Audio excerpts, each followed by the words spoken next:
Olá pessoal, espero que todos estejam bem. Hoje a gente vai ter aula de alterações começar a aula de alterações nas regulações hormonal e metabólica, tá? Eu enviei a aula completa na segunda-feira, porém hoje a gente só vai tratar de uma primeira parte da aula, tá? Então, para vocês não se assustarem. Falando então sobre o que são esses hormônios, né? Os hormônios são substâncias químicas, né, formadas nos tecidos e órgãos, e eles vão estimular ou inibir o crescimento ou função de outros tecidos e órgãos, tá? É importante a gente ressaltar aqui que os hormônios eles têm uma função semelhante ao sistema nervoso, tá? Que ele também vai controlar, né, de forma a estimular ou inibir a função em outros tecidos e órgãos, né? Só que, diferentemente do sistema nervoso central, que utiliza os neurônios para enviar essas informações, né, os hormônios eles enviam as informações por meio de substâncias, né? Então são substâncias, obviamente, os hormônios, e eles utilizam outras vias para estimular ou inibir o crescimento. Então, por exemplo, existem hormônios que utilizam a circulação sanguínea, né? E pelo menos particularmente os hormônios que a gente vai ver aqui hoje, eles acabam utilizando a circulação sanguínea para realizar suas funções, tá? As funções principais dos hormônios são a de regulação, tá? E são funções importantes, como por exemplo o metabolismo energético, tá? O de crescimento e desenvolvimento, né? Então tudo isso depende de um funcionamento, né, hormonal adequado, tá? Funções importantíssimas, né, de distribuição muscular, né? Aí a gente pode até correlacionar aqui com a questão de gênero, né? Porque os homens têm uma distribuição muscular diferente das mulheres, né? Em grande parte a gente deve isso aos hormônios, tá? Tanto de distribuição muscular como de gordura, né? O desenvolvimento sexual e de reprodução também, né? Então os hormônios têm funções muito importantes, tá? Outras funções importantes, elas são atribuídas, né? Ou são bom, como eu havia falado antes, a gente está falando de sistema endócrino, tá? Particularmente aqui, tá? Se a gente fosse falar de todos, das glândulas endócrinas, exócrinas, a gente iria ficar muito tempo falando, né? E não é o foco aqui, tá? O sistema endócrino, ele é composto aí de tecidos, né, capazes de secretar hormônios, né? Que tecidos são esses? São glândulas, né? Glândulas endócrinas em sua maioria. Né? Então aqui a gente tem na figura, né, as principais aqui, a hipófise, a pineal, tireoide, paratireoides, né, que são importantes também. O timo, que fica presente nas primeiras fases, na infância, e à medida que a criança, né, que o indivíduo vai crescendo, se desenvolvendo, o timo vai se involuindo, né? Então, na fase adulta, a gente não tem essa glândula muito proeminente, tá? Ela vai diminuindo a sua função. As adrenais, ou suprarrenais, né? Nome porque fica em cima dos rins. O pâncreas, né, que é uma glândula importantíssima, e ela é tanto endócrina quanto exócrina, tá? E os ovários ou testículos, né, que são as glândulas sexuais, tá? Os ovários eles ficam na região pélvica nas mulheres e os testículos eles ficam no saco escrotal, tá? Importante a gente ressaltar aqui a respeito do pâncreas, que o pâncreas ele é uma glândula endócrina e uma glândula exócrina. Eu falei já bastante aqui, mas qual que é a diferença dessas duas, né? As glândulas endócrinas, elas liberam suas substâncias, liberam seus hormônios na corrente sanguínea, tá? Então não existe um canal para secretar esses hormônios, elas utilizam a circulação sanguínea para fazer isso, né? Já as glândulas exócrinas, elas têm um canal e elas secretam especificamente em algum no órgão onde vai realizar a sua função, tá? Então o pâncreas ele tem o componente endócrino e o componente exócrino. O que seria esse componente exócrino, né? Ela produz a bile e vai secretar a bile diretamente no trato gastrointestinal.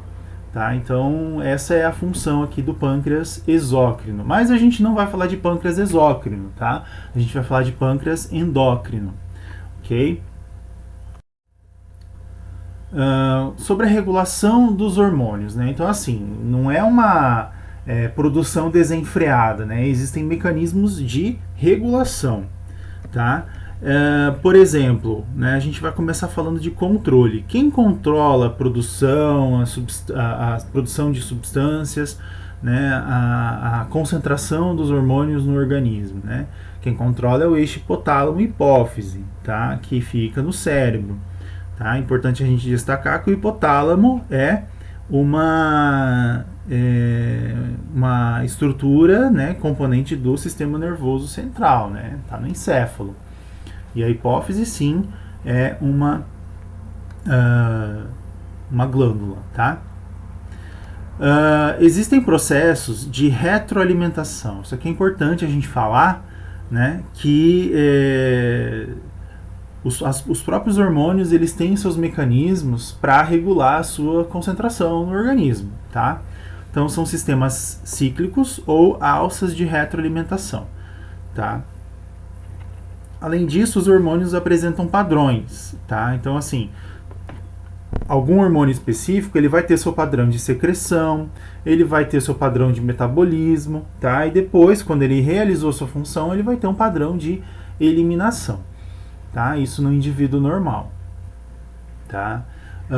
Além disso, tem a questão da ligação ao receptor, né? De nada adianta um hormônio ser secretado, cair na corrente sanguínea, quando ele chegar no seu órgão-alvo, ele não conseguir se ligar ao receptor, né, por meio lá nas células-alvo.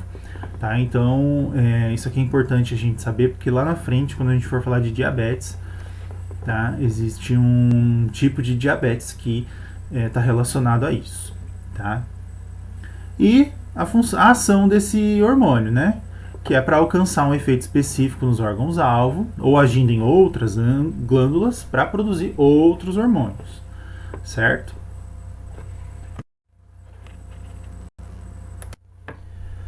Agora a gente vai falar então do eixo hipotálamo-hipófise, tá? Que é onde tudo começa.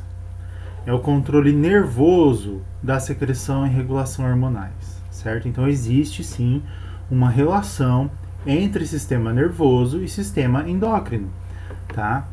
Que é no eixo hipotálamo-hipófise, tá?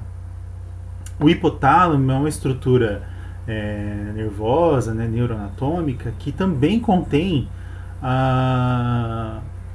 também tem uma responsabilidade aqui de produzir e sintetizar hormônios, tá? Então não são só não tem a função só de neurotransmitir informações, mas também tem a síntese de hormônios, tá?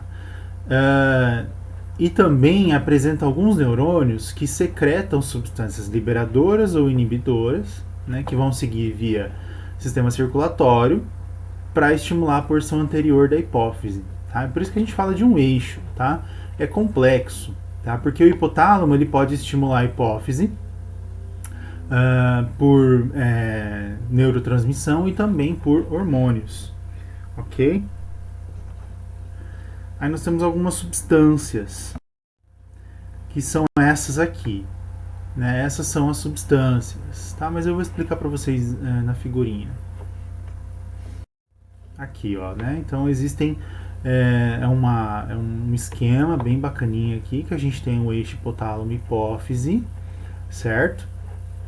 E desse eixo, então, são as substâncias que são produzidas, liberadas e tal, tá? Então, começando aqui, ó, o hipotálamo, veja bem, é uma estrutura anatômica, neuroanatômica, certo? E ela tem um eixo. Então, olha aqui, ó, tem um eixo que vai para a hipófise região anterior e tem outro eixo que vai para a hipófise posterior. percebam aqui, ó, que existe também uma circulação própria, né?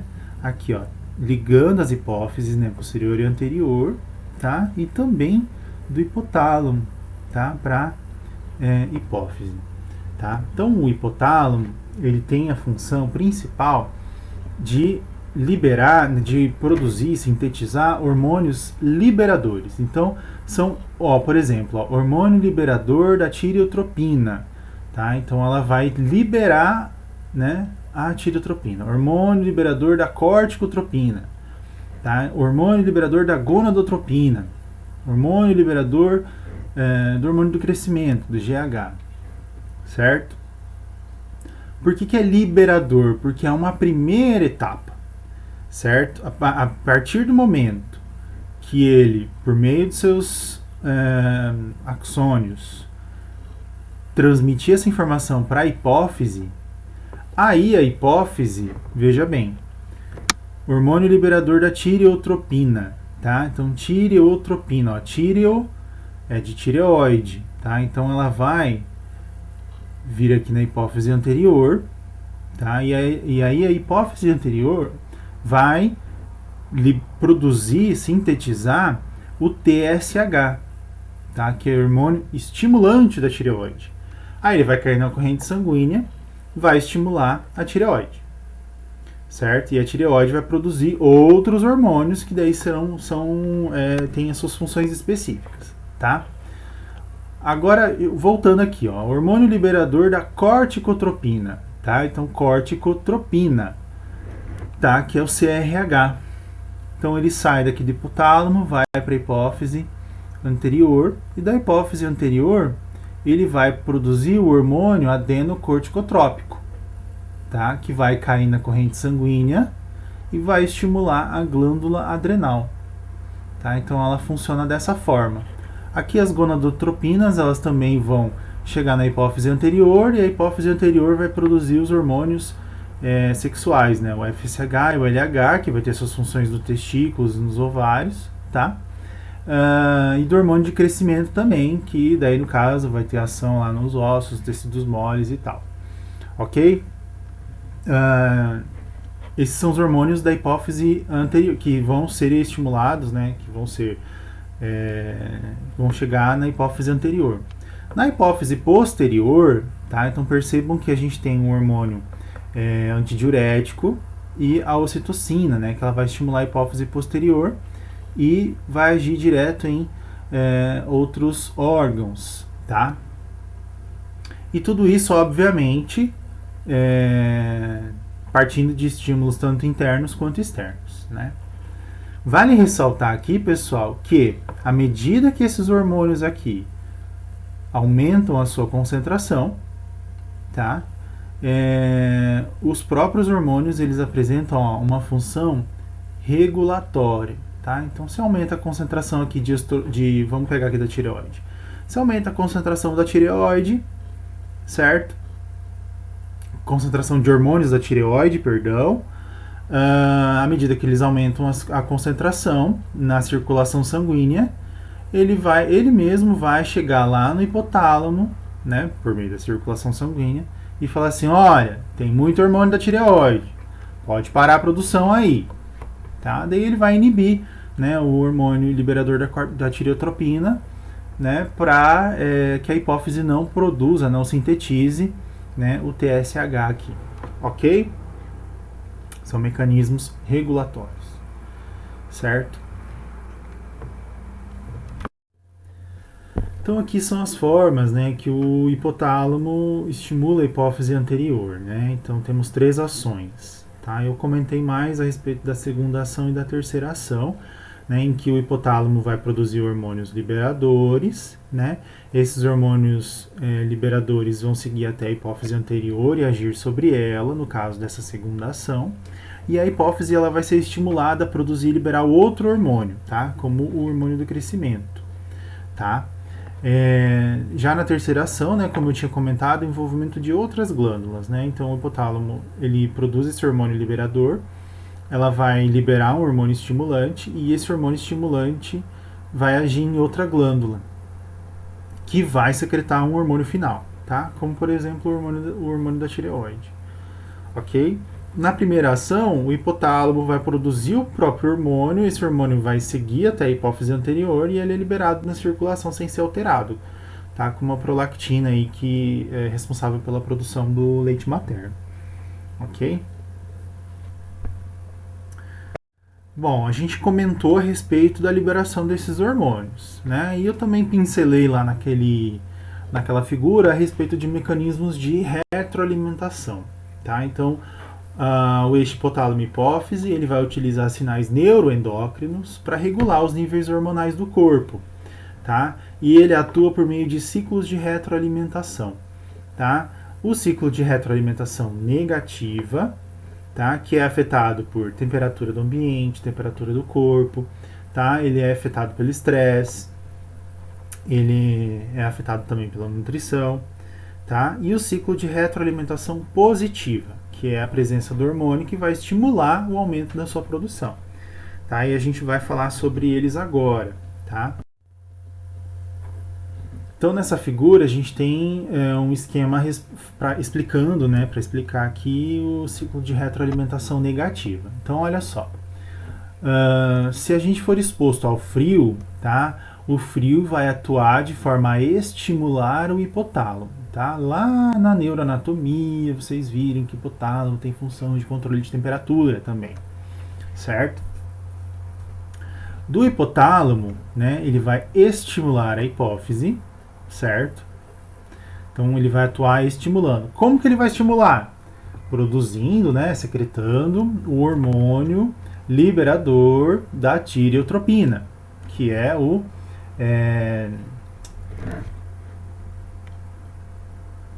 Ixi, fugiu o nome aqui, peraí.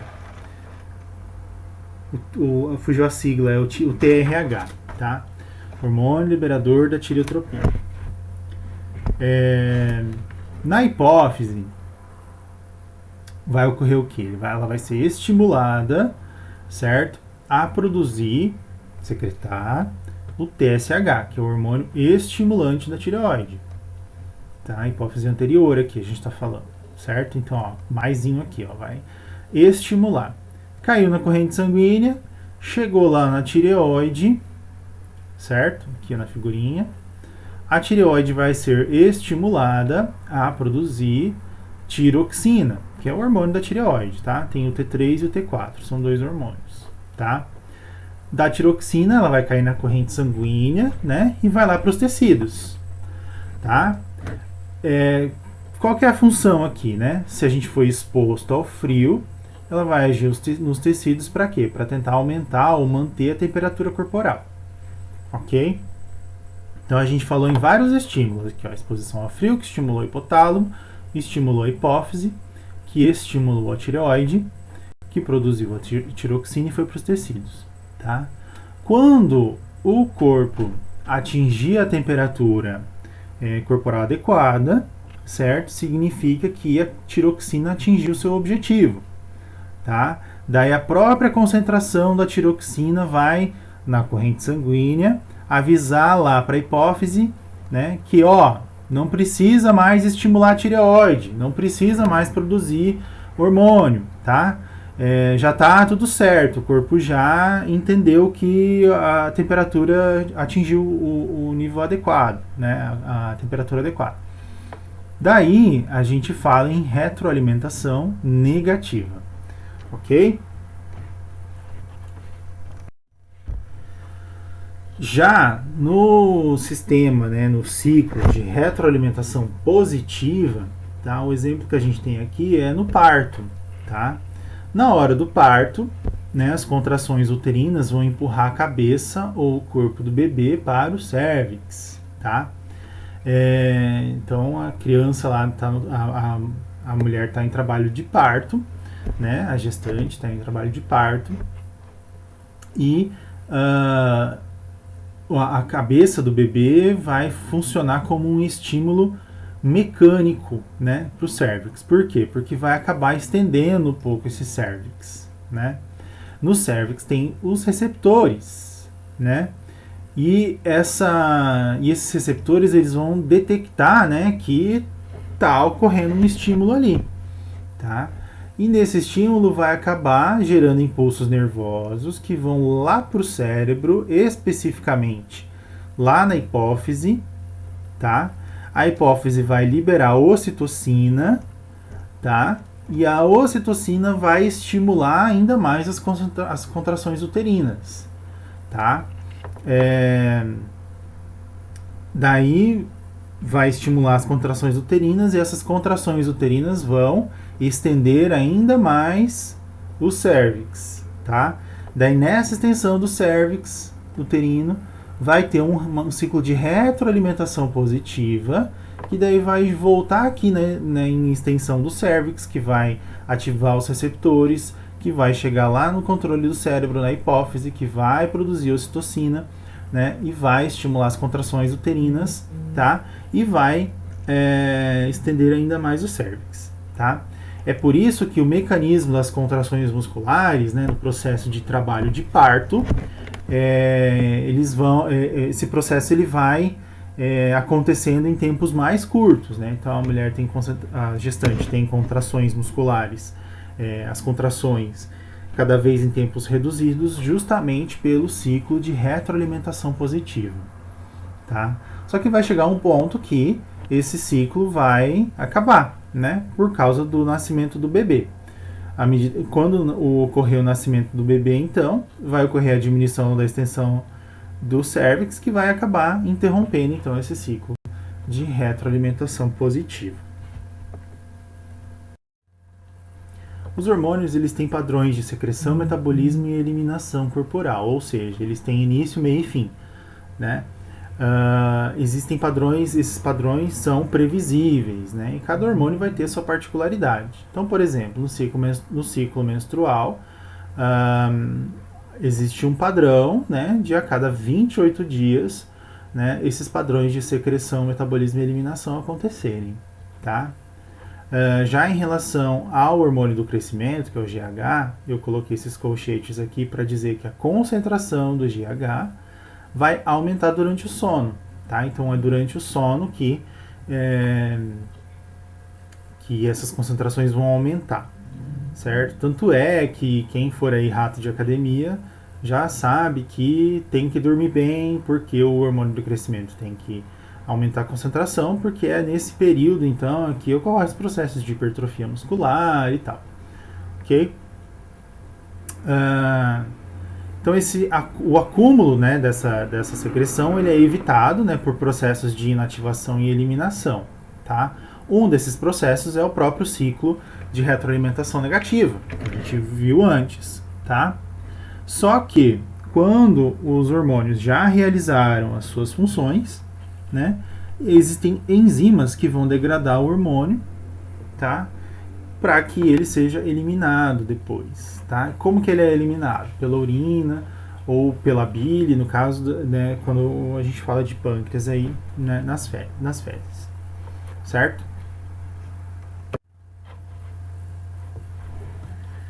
Ligação ao receptor, tá? Então o hormônio, para ele realizar a sua função, ele precisa se ligar a esse receptor. E ele é seletivo. O que significa isso? Significa que o hormônio não vai se ligar a qualquer receptor, né? Então ele vai ligar ao receptor específico, tá? E essas ligações elas vão ser alteradas quando o número de receptores é reduzido, certo? Em alguns processos patológicos a gente tem isso, tá? E alguns fatores acontecem, como, por exemplo, a imunidade do indivíduo, tá? Quando a gente tem, por exemplo, uma doença autoimune, tá? A gente vai ter a ligação aí aos receptores de forma alterada, alguns fatores genéticos, tá? E o próprio pH do líquido corporal, né, ele acaba influenciando aí na ligação aos receptores de hormônios. Então nessa figurinha aqui a gente tem um esquema, né, em que o hormônio ele chega na célula, existe um receptor na superfície que vai se acoplar, tá? E nesse receptor aqui, ó, a parte interna aqui vai liberar um segundo mensageiro, tá? Que vai fazer a atividade enzimática e vai gerar uma resposta celular, que é a função provocada pelo hormônio, tá? Em uma outra situação, um outro tipo de hormônio, ele pode entrar diretamente na célula, tá? Pode ter esse complexo hormônio-receptor, esse receptor ele pode estar dentro da célula, que vai agir no núcleo, o núcleo vai produzir a proteína lá que que é o alvo, né? E essa proteína, né, esse gene que vai fazer a expressão, vai acabar gerando então uma síntese proteica, que é a função aí desse hormônio nesse caso. Aqui só para ilustrar os mecanismos hormonais de mediação da comunicação celular, tá? Nós temos diversos tipos e eu foquei bastante a respeito do mecanismo endócrino, tá? Em que a célula vai produzir o hormônio vai cair na corrente sanguínea, tá? E vai atuar em outros tecidos, tá? Existem outras formas, tá? Então existe a via parácrina, em que a célula vai produzir o hormônio e vai agir numa célula vizinha, tá? Existe a via autócrina, em que a célula vai produzir o hormônio e vai agir na própria célula, tá? A via sináptica, tá? Em que existem células que vão produzir hormônio, no caso o neurônio produz um hormônio e ele vai passar por meio de sinapses, tá? Em outros hormônios. E a via neuroendócrina, né? Em que a célula que produz o hormônio é o neurônio e ele vai liberar na circulação sanguínea, tá? Então existem vários tipos aí, eu falei principalmente do tipo endócrino. Aí chegamos na resposta ao estresse, tá? Que eu pedi para vocês completarem no materialzinho de vocês aí, tá? Como que acontece a resposta ao estresse? Tá? Então é um processo que depende do desequilíbrio, tá? E quando a gente fala em desequilíbrio é porque a gente está falando de equilíbrio corporal, tá? O nosso corpo ele vive, né, num processo de homeostasia, ele sempre vai adquirir homeostasia. O que é a homeostasia, professor? É a manutenção intencional de um ambiente interno estável através de processos fisiológicos coordenados que se opõem à mudança, tá? Então, assim, é o equilíbrio do meio interno, tá? Vai estar sempre em homeostasia. Uma vez que a homeostasia é quebrada, vai gerar um desequilíbrio, obviamente. Tá? Esse desequilíbrio vai gerar um estresse. O mecanismo de estresse, ele passa por um mecanismo de adaptação. E quando ocorre a adaptação, a gente volta para a homeostasia, certo? Vale ressaltar que o sistema nervoso autônomo ele age aqui também, né, no mecanismo de resposta ao estresse, ok? Então, espero que vocês tenham completado aí no materialzinho de vocês, e especificamente na página 68, que tem uma parte em branco, ok? Então, explicando aqui de uma forma diferente, ó, o estresse ele chega lá no hipotálamo, tá? Ele vai liberar o hormônio, que é o CRH, hormônio liberador da corticotropina, vai chegar na hipófise anterior. A hipófise anterior vai ser estimulada a liberar o hormônio adenocorticotrópico, que vai cair na corrente sanguínea, vai chegar na adrenal, né, que é a glândula aqui, especificamente a medula, né, da glândula adrenal, e vai estimular a produzir, né, vai sintetizar o cortisol e vai liberar o cortisol na corrente sanguínea, tá? O cortisol ele vai ser responsável pelas mudanças fisiológicas de apoio, né, a resposta de luta ou fuga, né?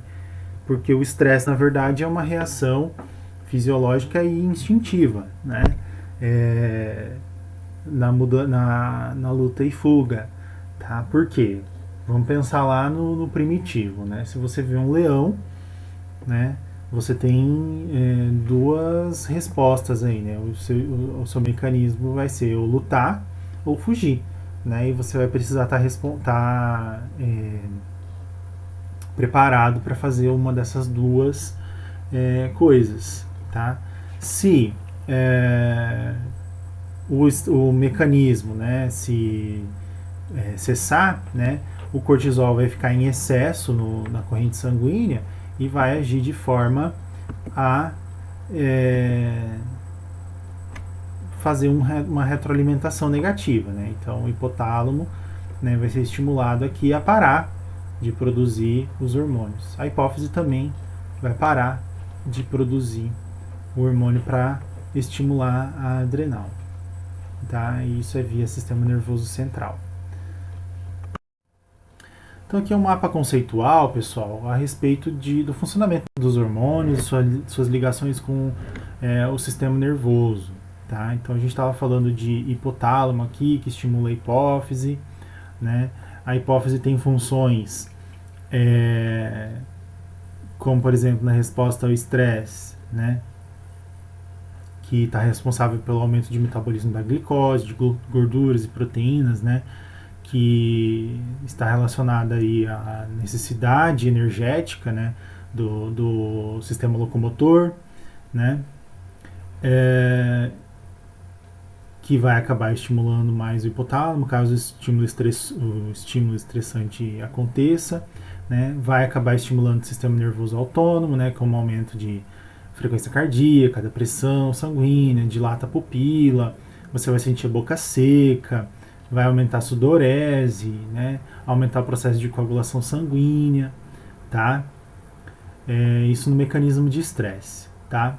Aí, pessoal, ó, o cortisol ele tem uma função ruim, tá? Que é a inibição das respostas inflamatória e imunológica, tá? Então, só um exemplozinho aí, né? Vamos imaginar lá no exemplo que você está na frente do leão, né? Só que você, sei lá, bateu o dedo, né? E o dedo tá lá latejando, né?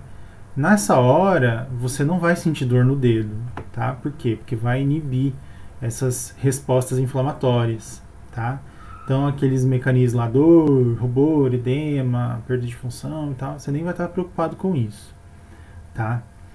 Isso, né, então, no sistema imunológico vai diminuir resistência a infecções e alterações na resposta imunológica, tá? Então, é por isso que, como essa resposta ao estresse está relacionada ao mecanismo de luta ou fuga, né? Hoje em dia o estresse ele está relacionado ao estilo de vida, né? Às pressões do mundo atual, né? E isso vai acabar inibindo a resposta inflamatória, a resposta imunológica e você vai ter diminuição de resistência a infecções, vai ter alteração de resposta imunológica, ok?